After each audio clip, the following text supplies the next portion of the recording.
We'll start here in Allegheny West, and this is located on Pittsburgh's north side, and it is near the confluence of the Allegheny and the Monongahela rivers.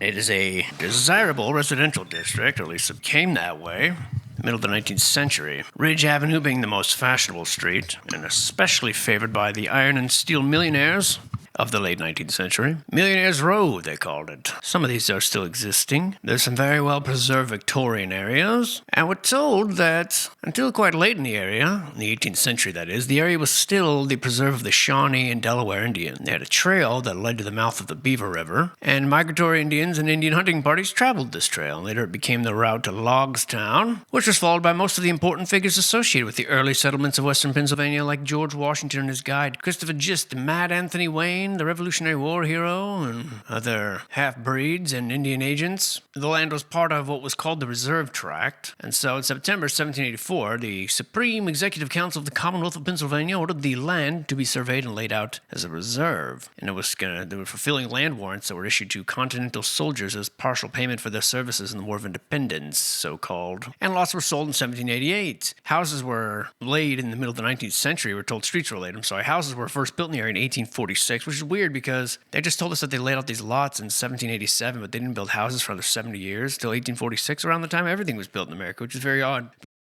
Regardless, in the 1860s, there was where Millionaires Row, where the most lavish townhomes in Pittsburgh were built. As I said, few of these remain today. And architecturally, the area exhibits a wealth of quality buildings, as you can see, of the later 19th and early 20th centuries. There are churches and houses, which are important. And there's a few newer commercial buildings, but the area is primarily residential. Now, one thing that, interestingly enough, not that interesting, actually boringly enough, some of these pictures look familiar to me, and I was just wondering if I had a good memory or not. And it turns out that, yes, some of them are familiar because we saw them when we did the Alpha Terrace Historic District walkthrough. So I'm assuming that Alpha Terrace is a smaller street within this larger historic district.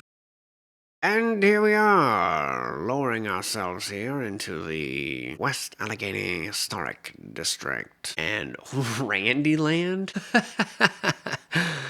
What is that place? Can't believe it's actually named that. Before we drop in here into this neighborhood I just described to you, I'd like to point out the railroad here, crossing the canal, and over here, curiouser and curiouser, isn't it? But anyway, that's not what we're here to see, is it? We're here to see the neighborhood, which is here. This being the commons that we spoke of here, and an aviary, huh? The dome? It's like it's got a cathedral layout, almost. How about that? Anyway, where is this here neighborhood? I guess here, huh? Let's swoop down and check it out. And to what do my wondering eyes do appear? Right before me. Oh boy, didn't have to go far, did we? No, we didn't. Look at this beautiful little... looks like one of the buildings is gone now. And yes, the rows of brick, just like every downtown, just about everywhere in the good old US of A. Look at that. How cool is that? And I'd tend to agree that it does retain much of the historic characteristics as we were told in the history. Although I don't know this area very well. I mean, aside from what I've read about it, so I'm not sure. This has got to be the street, although I'm aware that lots of Pittsburgh look like that. Look at that beautiful trim. Cool. Look at that old world banger. Yeah, that doesn't look out of place. Right by the old Mickey D's, eh? Now let's see if... Just show me everything, okay? Phew. Let's go this way. Check out the commons. And yeah, it looks like this is a little beautiful part of the world here. What is that?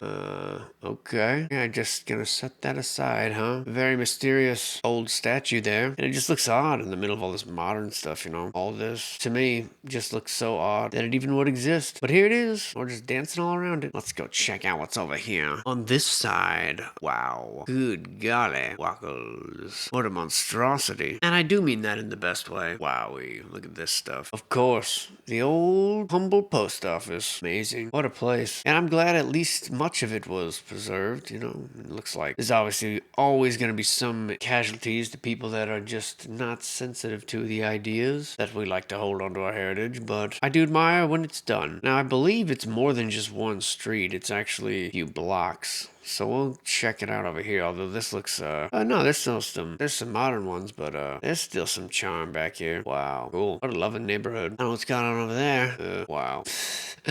Please keep us enslaved. Weirdos. Quite lovely. Allegheny West. You still got it, bro. You still got it. That's for sure. Is that that same place? Or is that just another one that looks like that? Man, look at some of these. Look at that up there. That is amazing. Amazing. Wow. Here too, huh? Yeah, where I was at. So shocking to see that way. Like, oh yeah, there's actually real people that still think that? I thought those were just like fringe TikTok loonies. Look at that thing. What a beautiful building. Absolutely incredible. Even amongst these, just doesn't really seem like it fits in, does it? To my Brian. Look at them sconces. Modernized, but we can still see it. How beautiful. Anyway, where's next? Next up, we have Chatham Village, which is a planned garden community in the Mount Washington neighborhood, about 2 miles southwest of downtown Pittsburgh. It's a 46-acre historic district in a historic design landscape. Well, how about that? Now, there's much written about this, as in several hundred pages much, and it's a type of sort of grad student overblown jargon that it just drives me crazy. But it's very thorough, I'll give it that. It's full of the type of language that is almost just so high on itself. It's Foundation, who then decided that rather than sell these homes to the people, they would retain single ownership because it was built during the height of the Depression, and they decided they would build them the way they wanted, and basically eyeing a return on their investment after several decades. They later on, which their goal was to expose the fallacy of the American faith, almost a religious belief, in what is called, quote, home ownership. The very idea that people in America would want to own a home. Ridiculous. So the Buell Foundation, philanthropically, sold for massive profit the Chatham Village property to a residents co-op. Still, it's a single ownership situation, so residents don't get the title of the house in which they live. They purchase a membership in the association. Okay. All the homes are different. They are built allegedly to conform to the landscape with various levels and things like this. And of course, when you have people like Frederick Law Olmsted involved, it's highly suspicious. The same old who's who of these people. Influenced by President FDR's New Deal. And this has inspired many other communities like it that have failed. These Greenbelt communities. Influenced by the garden cities of New York and Europe, which were financed by the federal government through the UHA. And anytime our government gets involved, I'm suspicious. Anyway, let's go take a look. This one should be interesting. I believe this is much more spread out than your normal neighborhood, as it's all jiggered all around the landscape here. Let us see what there is to see. A bunker. Looks like we're a little limited. They got some privacy stuff going on. And yes, this fits the pictures we saw. Yes, indeed. Why, it looks just like those pictures. It's almost as if those pictures were actually pictures of this place, which they were. But still, to see some of this stuff close up, at least, digitally or whatever, virtually, it's still pretty amazing. And I don't believe that they designed this place. I feel like they kind of excavated it and worked around it. I don't mean that they didn't have craft or skill, but there's just too many things that don't make sense in these old stories. It's a philanthropic project meant to help you all, but actually we're just gonna not actually lie down and retain all the money and make a lot off it because it's a non-profit, But since we said non-profit, it seems like it's a good thing and you should applaud it, even though it's clearly for profit because it's their jobs and they're wealthy. I don't know why we fall for these tricks. I'm not sure if giving all your money away at the end of your life counts as being like benevolent. Like, because I'm old and dying, I have no further use for it here. I graciously, from the bottom of my heart, give this to the city. Like, what the hell are we gonna do with it? Just gonna go there anyway. Instead, you act like it's like such a great thing. How about you give it to people that need it while you're still in the prime of your life? Then maybe we'll believe you, Mr. Carnegie and other of his ilk. A pretty dope little neighborhood, though. I imagine you'd consider yourself to be very, very lucky if you happen to live there. I do want to see if that pyramid thing's still there. Wow. Kind of funny how they only let you in just a few little streets. Like, how'd the car get there to take those pictures? Turned off its camera every now and then and just made these gaps? Or maybe I just can't see them. And maybe that's it. Nope. See? It's a little funny. Maybe that pyramid's no longer there.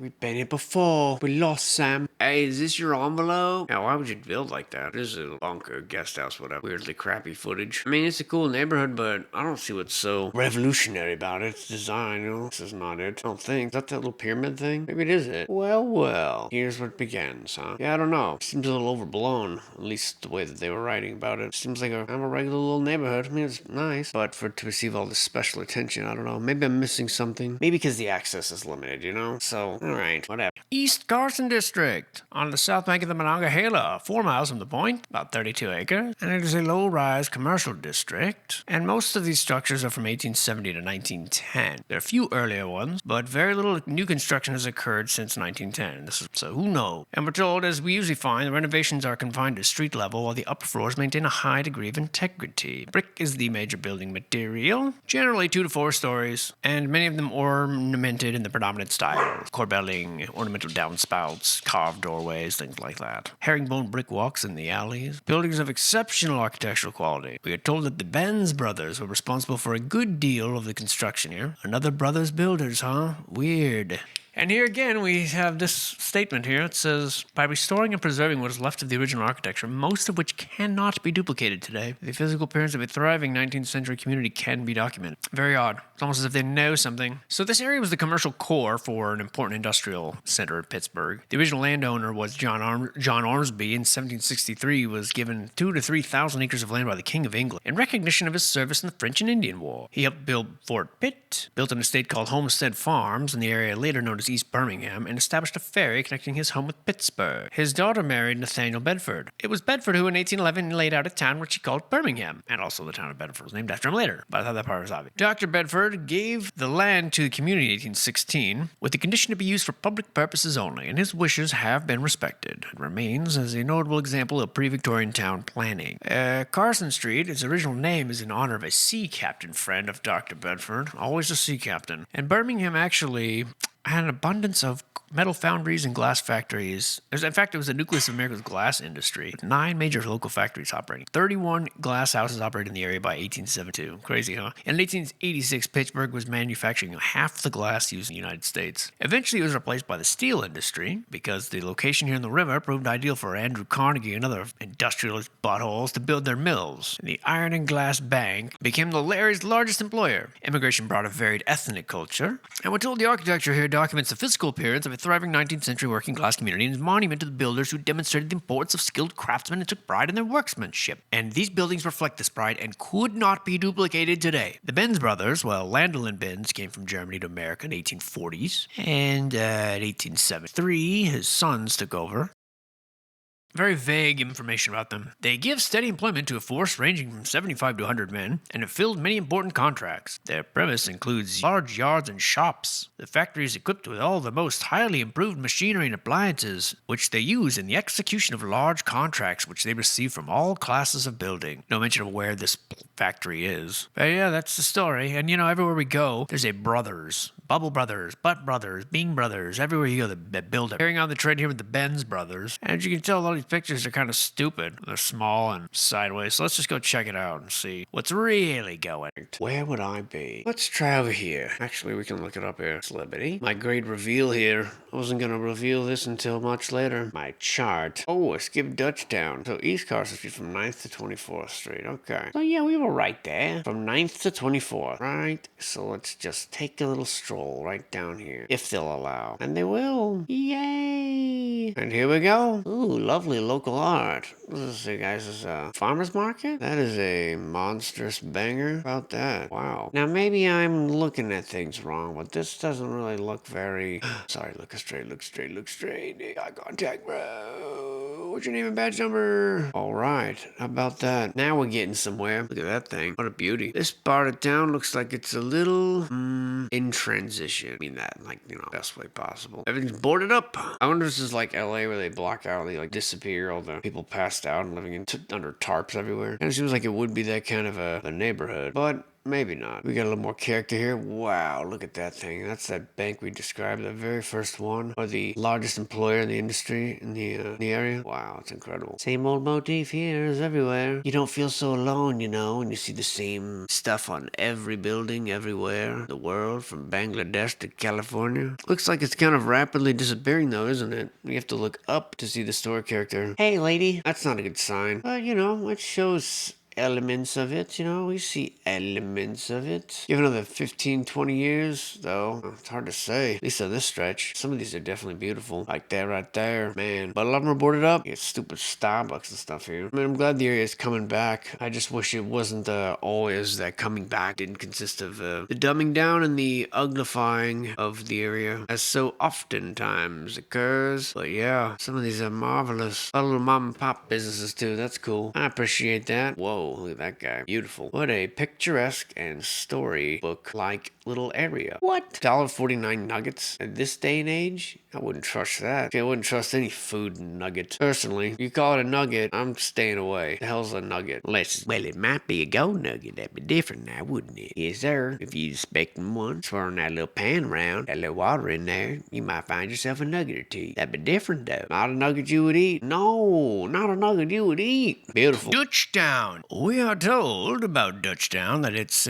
significant for its rich history as part of the city of Allegheny, as well as a fine collection of 19th and early 20th century buildings. Stands out for its strong relationship with the other areas that are listed on the register. So it's like, if they get it, I get it too. It was a part of a big reserve tract set aside by the state in 1783 to encourage settlement, and was plotted into lots and blocks in a square grid pattern, which survived until the development of Allegheny Center. There was a common of pasture, 100 acres set aside. In the 1860s, it was transformed into a park, still known as the Common. And the town grew slowly until the first bridge was built across the Allegheny River around 1820. And around 1828, the population was 1,000 peoples. Then they opened up a private toll road, the Butler Turnpike, and there was a point near Madison Avenue where the Pennsylvania Canal passed into Pittsburgh via an aqueduct across the river, which was an important transportation route. Avery College was here, but it was demolished in 1962. And the Pennsylvania Railroad actually bought the canal right-of-way and essentially turned the canal into a railroad. So it got the name Dutchtown because of the concentration of Germans here, which is Deutschtown. Dutchtown is a mispronunciation of it, obviously. Deutschtown. And as the city grew, it became an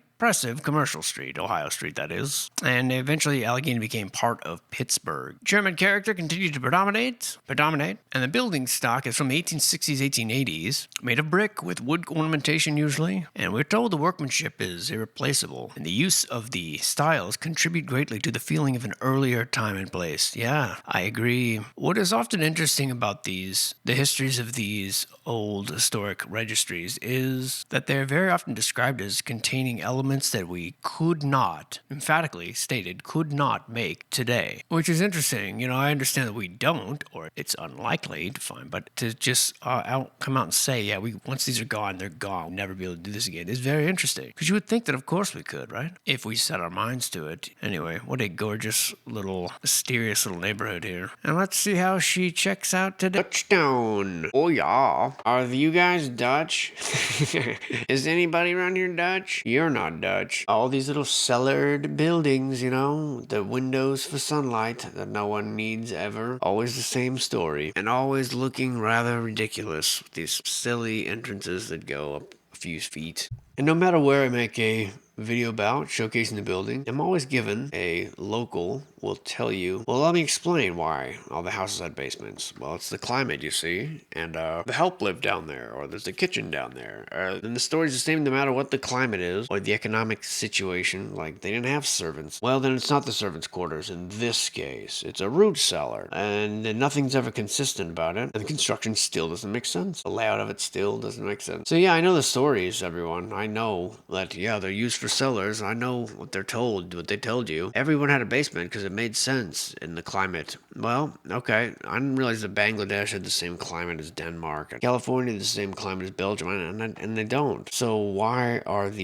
can that same, well, the reason why they had a basement is because of the climate of the area. Why would you say that when it's just literally every area, no matter the climate has them? And it's the same with the Staffelts and all the other stuff we see. Different stories for the same event, or different reasons for the same structures, different backstories for what's clearly the same thing, is where the narrative goes awry, which is why America stands out so much, and Australia and Canada, because the stories don't match the ancient history that is apparent in the architecture. Europe, you can kind of hide it a little bit, and it makes more sense. Plus, for some reason, Europeans just seem to be more trusting. I don't know why that is. They've had a rough go at it, but it is baffling. I think I walked all through Dutchtown, didn't even look at anything. But since these are all so very close in the same county, you get the idea that this area is packed with districts full of this amazing architecture and stories that make no sense. In a way, I kind of understand why the surveys in some areas were so trimmed down, because this is just so commonplace. It'd be like just every other house would be on there. And I get why the registry just sometimes does entire districts. And that's why we're here, right? Yeah.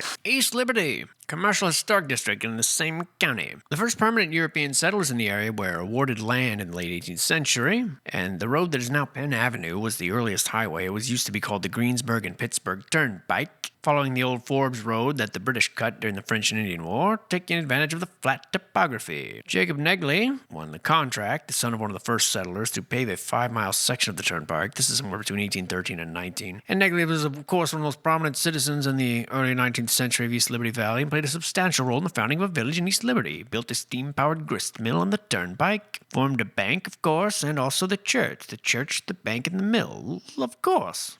It was a typical pike town, taverns for food, and later became a market for the farmers in the area. No buildings are existent from this first phase of development. But the unusual width of Penn Avenue are elements that date to the initial layout. Wow. See how the street's so wide? That's how you know. The second historical phase begins in 1852. Shocking, just like everywhere else in the world. And this was spurred on by the construction of the Pennsylvania Railroad's main line through this valley. And there's about 5,000 people who lived here by 1868. Pittsburgh annexed these townships. And finally, in 1870, they passed the Penn Avenue Act, which paved the local streets. And in 1872, horse-drawn streetcar service was extended. You got thousands of people lived there, no paved road. The oldest building left is one that was built in the 1870s. And from the period of 1890 to 1950, where Pittsburgh was the center of iron and steel and glass and oil, as we talked about earlier, under the guidance of such lovely industrialists such as Carnegie, Frick, and Rockefeller, population doubled, pollution tripled, the streetcars electric. Somewhere around 1890. And so now, the East End was accessible. So middle and upper class Pittsburghers could now live comfortably at a distance from their jobs in the center of the town. The residential abandonment of downtown Pittsburgh ensued, and growth in the East End exploded. Downtown Pittsburgh lost 30% of its residents in the 1890s, which caused the abrupt development of the East Liberty Commercial District. Eventually, it had 3 department stores, 7 movie theaters, 2 high-rise office buildings, and a grand total of 3 million square feet of commercial. What the hell, 7 movie theaters? Oh, that's ridiculous. In one area? That's suspiciouser than hell. 52 of the 63 buildings in the district were constructed between 1890 and 1940. And actually, none of them were built in 1940. So I don't know why it says that. Now, we're told that war workers increased the population pressure in the older neighborhoods in the 1950s. Automobile ownership led to residential suburbs beyond city limits. And lower-income residents, including new migrants and African Americans, displaced from their Pittsburgh neighborhoods by urban renewal projects in the 50s, began to move in large numbers, sparking the flight of the more affluent white residents. And all of this led to a decline in the volume of business, and an urban renewal project began. They demolished numerous buildings, providing large parking areas, and they reduced the amount of commercial space in the district through demolition within the 60s from 3 million square feet to less than 2 million square feet they destroyed in a project that was not successful. So they did it for no reason. Excellent. And this led to rapid decline. The number of stores decreased. All the movie theaters closed. The Sears Roebuck closed in 1995. The demolition of older commercial buildings and construction of new ones occurred throughout the district, starting from the outside, working its way in, and therefore the center core is kind of remaining the only traditional area left. Simple, unornamented buildings with flat roofs and expanses of metal and glass, which destroy the historic integrity. The Sears store was destroyed, Whole Foods moved in, and built over a big shopping center, and yeah, that's how it happens, folks. That's how it happened. Well, let's take a look at what you just heard about, and right there looks like a good place to start. I buy that. Wow, look at the size of that thing. That is incredible. My land, that is ridiculous. Oh, they give us a little historical footage up here. That's kind of cool. How in the world, okay, is this justified? What is this going on here? Just in Denmark, and we saw the same lions on the side of their stuff. They had a reason for it. Do you, Pennsylvania, have a reason for it? Yeah, right. Bloody likely. 333, that's the address, of course. Let me back up here and find out exactly where is East Liberty. A little vague as far as this says.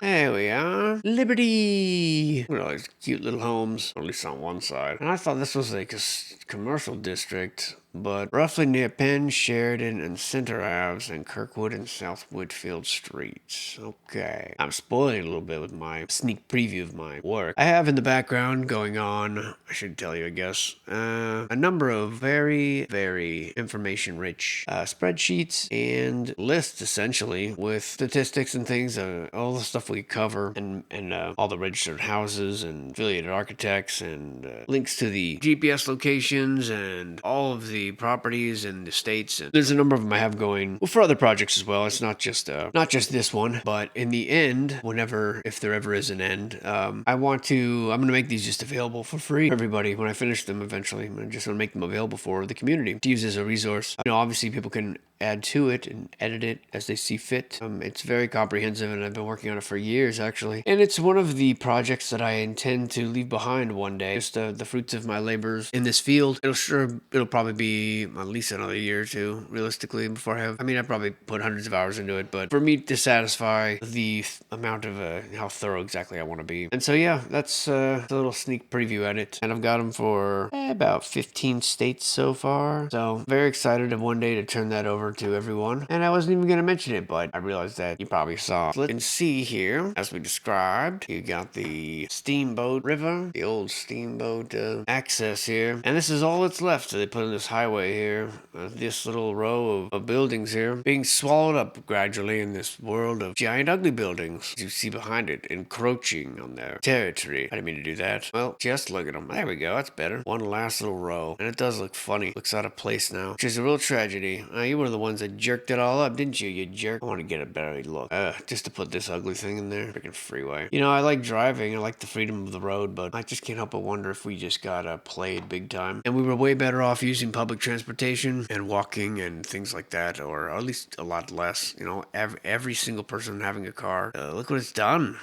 Now we have to have massive roads and highways that just cut through everything, and much more expense, faster paced, hectic way of life. So many people die from car accidents. I just feel like maybe we got played. Maybe we would be better off without them. All that stuff back in the day, it seemed like it was such a marketing gimmick to convince everyone to get out on the road. Look, we built these state parks for you, and now we develop all these industries for you, and now you can be free, buy gasoline. We're gonna release pop music and movies that glorify drag racing and make it look cool to be on the hood of your car. The pack of Lucky Strikes rolled up in your sleeve. You know what I mean?